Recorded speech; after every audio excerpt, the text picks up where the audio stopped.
একজন রিক্সা চালক, সে রিক্সা চালাইতেছে, হঠাৎ করেই পুলিশ যায় তারা গ্রেপ্তার করে নিছে। কি সমস্যা? সেই ব্যক্তিটার কাছ থেকে একটা সিম উদ্ধার করা হয়েছে। সিম উদ্ধার করা হয়েছে তার মানে রিক্সা চালকের কাছে সিমটা ছিল। এখন বলতে পারেন যে ভাই রিক্সা চালক নিশ্চিত কোনো অপরাধ করেছে। না, সে ওই সিম দিয়ে নিজে কোনো অপরাধ করে নাই, তার ওই সিম দিয়ে কে বা কারা হোয়াটসঅ্যাপ খুলে নিছে। হোয়াটসঅ্যাপ খুলে ওই হোয়াটসঅ্যাপ দিয়ে অপকর্ম করে করে বেড়াচ্ছে। ভিডিওটি আজকে শেয়ার করবেন।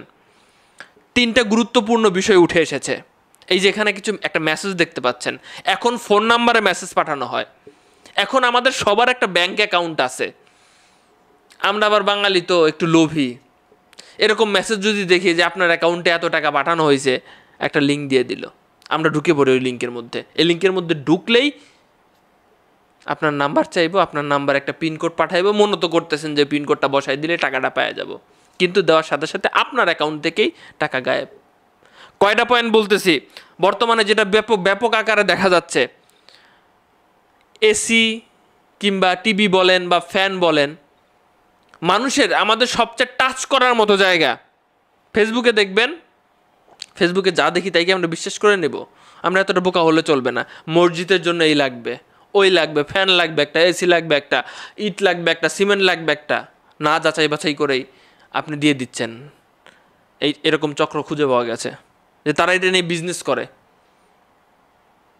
তো দেখে শুনে দিবেন, দেখে শুনে, সমস্যা নাই।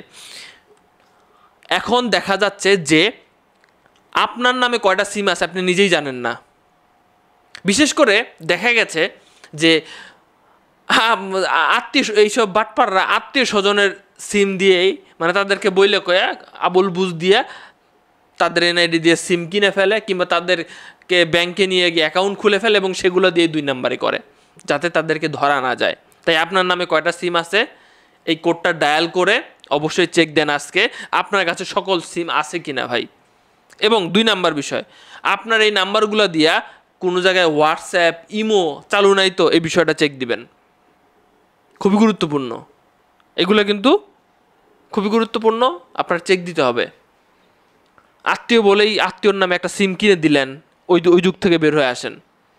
তো আজকে আমি কয়েকটা মেসেজ দিলাম যেটা খুবই গুরুত্বপূর্ণ ছিল, আপনারা ভিডিওটি শেয়ার করে দিবেন সবাই, যাতে এইগুলা থেকে এক ডিজিটাল ব্যাপার। আর মেসেজ আদান প্রদান তো আছেই।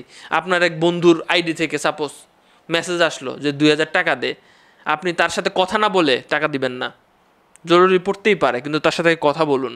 অনেক সময় যে কারোর আইডি অন্যজন হাতায় নেবার পারে, হাতায় নিয়ে মেসেজ দিতেছে, দেখতেছেন। তো এগুলো সচেতন থাকতে হবে।